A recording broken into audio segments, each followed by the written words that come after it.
आपण प्रत्येक वर्षी माझ्या माता भगिनींचा सन्मान, माझ्या महिला भगिनींचा सन्मान आपण करत असतो।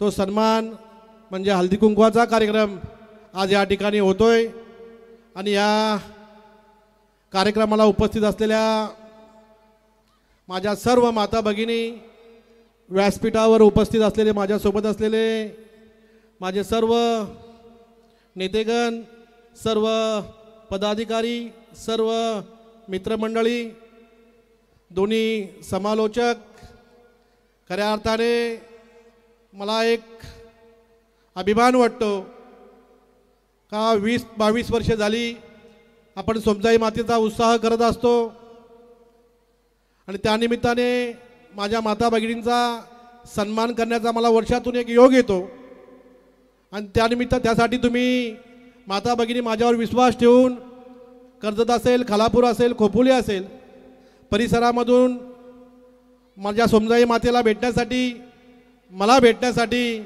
आपण येतात। मी सर्व माझ्या माता भगिनींना मनापासून तुमचा आभार मानेल, तुम्हाला धन्यवाद देईल। कारण हा कार्यक्रम आपल्याला फक्त काही वर्ष नाही करायचा। भाई मला राजकारणाची थोडी पण चुनूक नव्हती। 15-18 वर्षापूर्वी हा जेव्हा 22-20 वर्षापूर्वी हा कार्यक्रम सुरू झाला तेव्हा मला राजकारणाचा थोडासा तिरस्कार पण होता,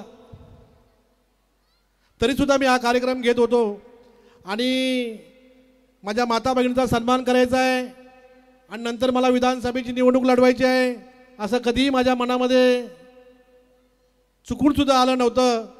परंतु योगायोगाने सगळं होत गेलं।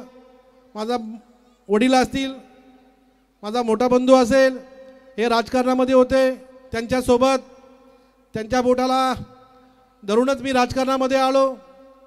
2017मध्ये आपण सर्वांनी मला जिल्हा परिषदच्या निवडणुकीमध्ये तुमच्या सर्वांच्या ताकदीने, आशीर्वादाने, माझ्या माता भगिनींच्या ताकदीने, आशीर्वादाने ती निवडणूक आपण जिंकली, जिल्हा परिषदचा उपाध्यक्ष झालो। त्यानंतर आपण या मतदारसंघामध्ये कर्जत असेल, खालापूर असेल, खोपोली असेल चांगलं काम करण्याचा मला जो योग घडून आला तो माझ्या माता भगिनी असतील, माझे सगळे कार्यकर्ते असतील, माझे मित्रमंडळी असतील, त्याच हेतूने आपण कार्यक्रम करत राहिलो। या 24च्या विधानसभेची निवडणूक झाली, त्या निवडणुकीतसुद्धा आपण सर्वांनी, मी अपक्ष असून माझ्यासोबत उभा राहिलात, तो माझ्यासाठी अभिमानाची गोष्ट आहे।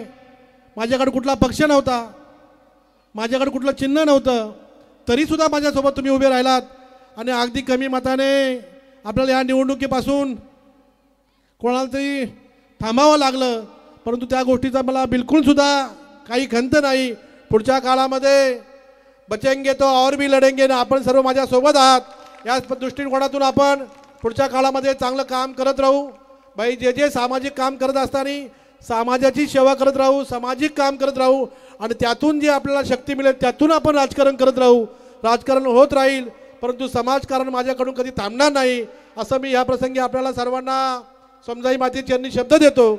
आपण सर्वजण, सर्व माझ्या माता भगिनी या कार्यक्रमाला आलात, या कार्यक्रमाची शोभा वाढवलीत।